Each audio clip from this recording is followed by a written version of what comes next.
Sons of Vancouver Cask Strength Whiskey Release Number 2, Marshmallows Over a Campfire, the 2022 WhiskyWhistle Rye Whisky of the Year.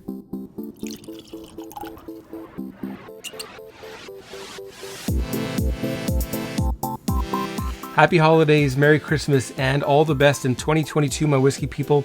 Mark here from WhiskyWhistle on YouTube, sharing a little whiskey awesomeness from Winnipeg, the center of North America, bringing you a very special WhiskyWhistle Whiskey of the Year. And this is the Rye Whiskey of the Year for the entire world.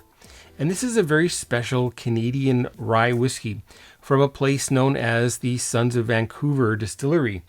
And this is in Vancouver. And it's got a lot of interesting people working there, including a very special person named Jenna. Hi, Jenna, who is the one who sent me this bottle. So full disclosure, I did not pay for this.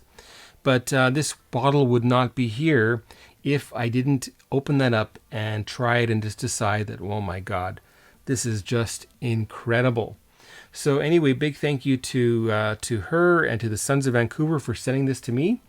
And it's actually really funny, the still that I've got here, which is occasionally used for non-alcohol distilling purposes, or not, is anyway also from her. Actually, she moved out to Vancouver to work here, and she didn't want to lug this across the country with her, so I took that off her hands. So anyway, very cool stuff.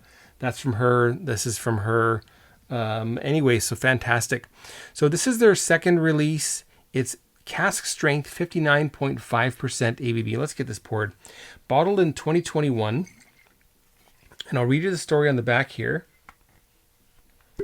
And the cork is insanely tight, by the way, which I guess is a good thing. Get that poured. So super interesting casking going on here. And I'll just read that for you. Okay, got it. All right. First of all, they've got a nice little kind of a motto here.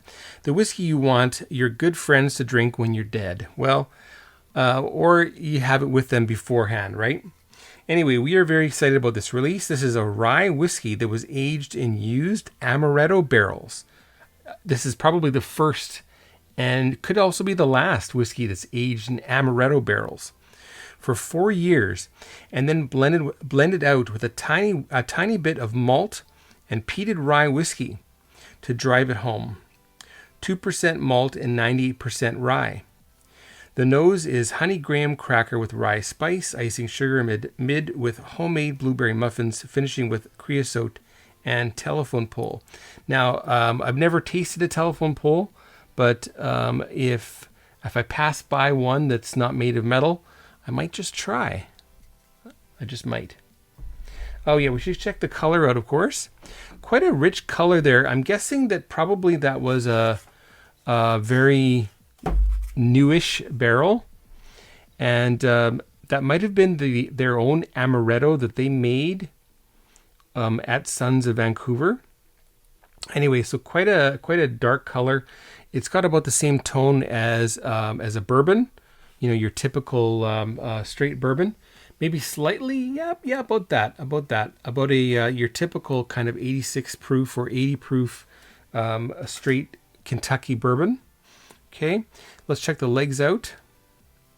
Now, you can expect that the amaretto barrels, more so than a fortified wine or any wine cask, in fact, will likely have more residual sugar in the barrel. And if it's a wet cask, which I'm sure it was, and you put the whiskey in there, you're going to get an influx of some amount of sugar back into the whiskey. So probably this is at the upper end of sugar content for a whiskey. Of course, it doesn't have sugar added per se, but it's going to have it in there naturally. So let's check these legs out, which I'm sure are going to be very thick and syrupy. And look at that. They're thick, they're syrupy. And given the fact this is 59.5%, they actually should not be this syrupy if it weren't for those amaretto barrels, I think. So this is going to have a very, very thick mouthfeel. It'll probably feel almost liqueur-like, like a Drambuie, Maybe not quite as sweet as that though, obviously, but something of that order in terms of how it feels in your mouth. Which I'm salivating. I want to get this in my mouth right now. But first we're going to smell it. So let's get under the nose. Don't forget to subscribe to the channel. That's right over here. Hit the bell as well. Ding, ding, so you're notified of future whiskey whistles. Also, check me out on Patreon, patreon.com/whiskywhistle. Support the channel. You'll get your name in the credits at the end of each video. You'll also get advanced viewing of future whiskey whistles and a chance to get your own whiskey whistle glass after about 3 months of support. So please check that out. All right, the nose. Big rye nose, obviously. Lots of rye spice coming here. But there's just so much going on. And 4 years old isn't that old. It's not that young either. This is a rye whiskey. No matter where you're talking, it's a rye whiskey. So you've got this minty, herbal, cracked pepper,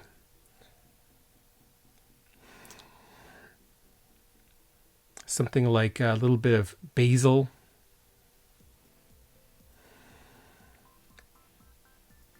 And then you got this really interesting almondine kind of a note coming through as well. But so complex and so different. It's just so different. But that rye is just really beautiful here.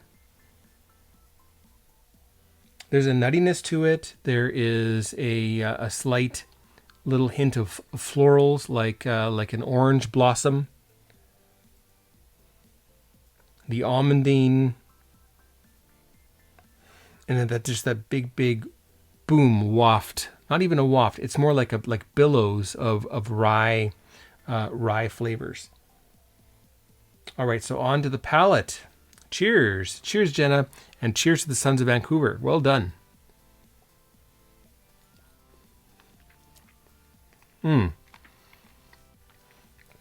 So mouth coating. And just like that maple syrup cask finished 2 brewers, it's leaving that little bit of a film of sweetness on my lips. There can't be much peat in here, but you really do get a sense of something smoky going on in the palate.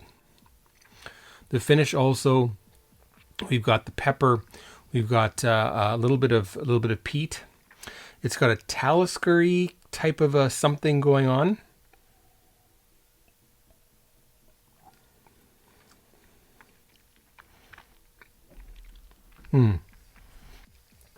But beautifully made. I love the way they've cut this rye. I'm pretty sure that's a very narrow heart. And it's done really well here with these barrels, which again, I believe are newer barrels except for that amaretto. We've got still some nuttiness going on. Some, what type of candy? Not quite rockets. It's more like sweet tarts, whatever they're called.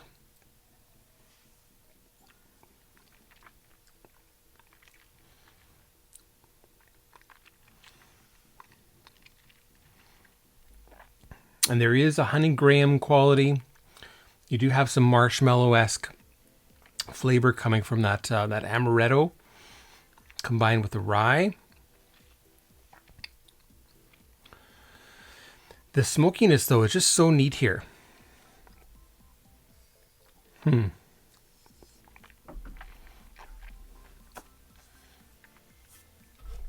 Now, I'm going to add some water.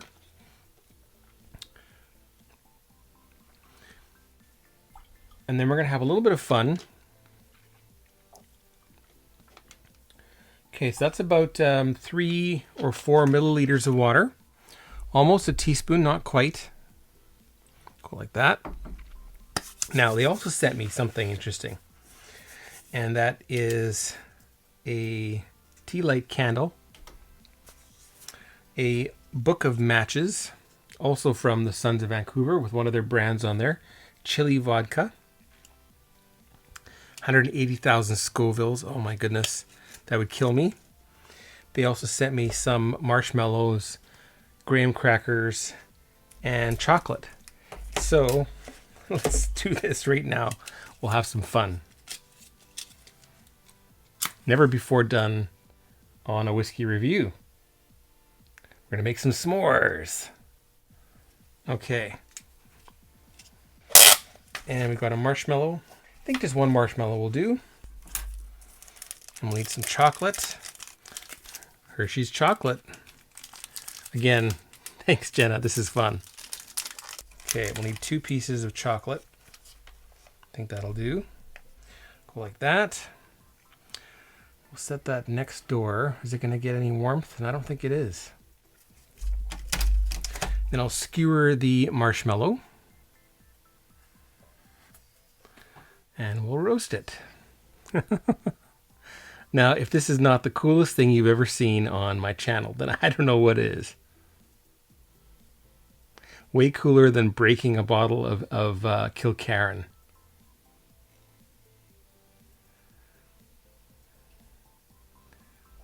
Okay, let's get some of that heat on these pieces of chocolate.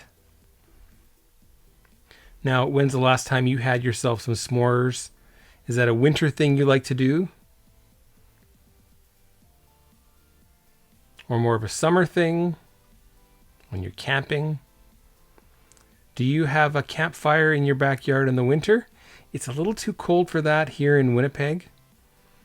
Minus 20 or minus 30 just doesn't work for I mean, the fire, you'll light a fire for sure, but unless you're actually in the fire, you're going to be frozen. Okay. This is looking good. I don't want to burn it.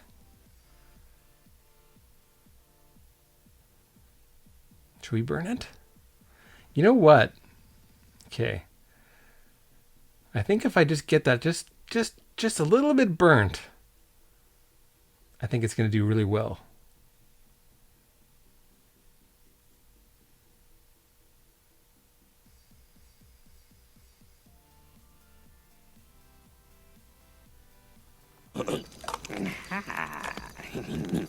Oh, there it goes. Hey, Okay. you want to see something really cool?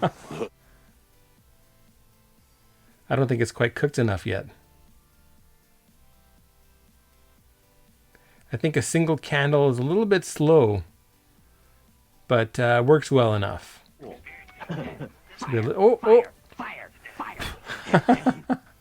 Okay, I'm done. Oh yeah, that's good. Oh yeah, perfect.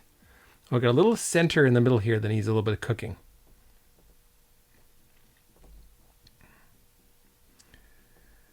I mean, I'm sure just like me, and I'm sure you did as well. As a kid, you probably made a million of these. But it's really fun as an adult as well. One of the things I always liked though was a banana with marshmallows and chocolate chips in the middle. All right, that's good. Okay, so, and then we'll need a lid, and then we've got our s'mores. And I think first I'm going to have a sip of this with water, so we know what it's like without the effects of the s'mores. And I totally forgot the nose. With water, actually, the rye jumps out even more. There's an appliness, that greenness is still coming through. Minty, herbal, basil. A little bit of fresh cilantro, more like parsley, just regular parsley.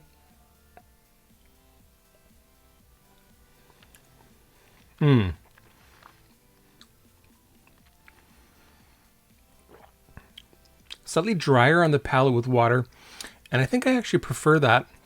It's toned down that just bolstery sweetness a little bit. Oh, that's enjoyable. Let's try a bite of s'mores here.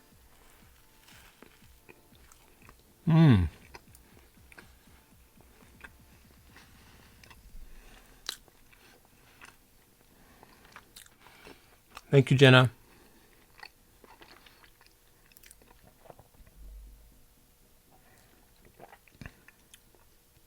Oh, and the two together.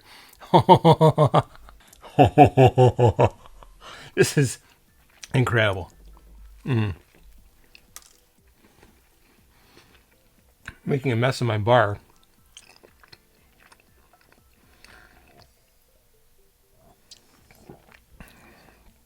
Oh, that's perfect.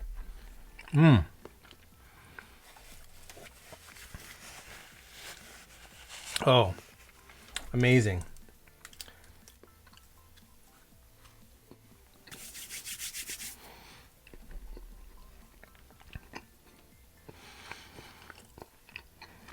One more sip here.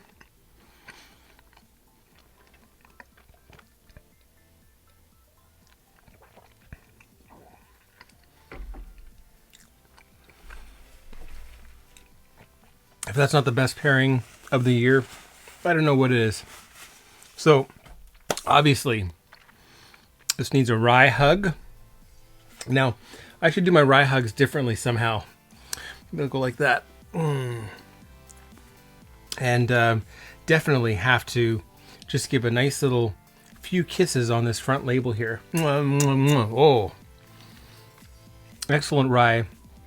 Beautiful whiskey. And whether you love rye or not, this is quite incredible.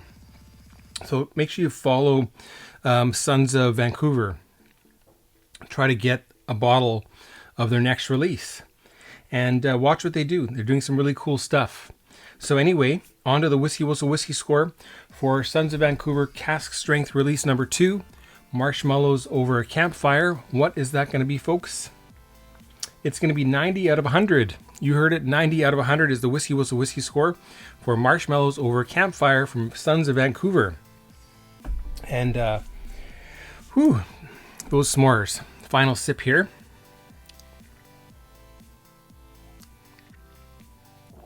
Just delicious. Did you get yourself a bottle of this? Did you open it? Are you saving it for Christmas? Please leave your comments. Let me know what you think. And again, all the very best to the Sons of Vancouver, and all of the craft distillers in Canada. Keep on doing what you're doing, and try to involve some of the people who do things like YouTubing or blogging or whatever. And we might just be able to help you just get over that hump. And hopefully this gives a little bit of an uplift, if any, even just one more bottle to one more person. That'd be great. So if I could help them that way, fantastic. Anyway, take care, folks. All the best in 2022. Bye-bye now.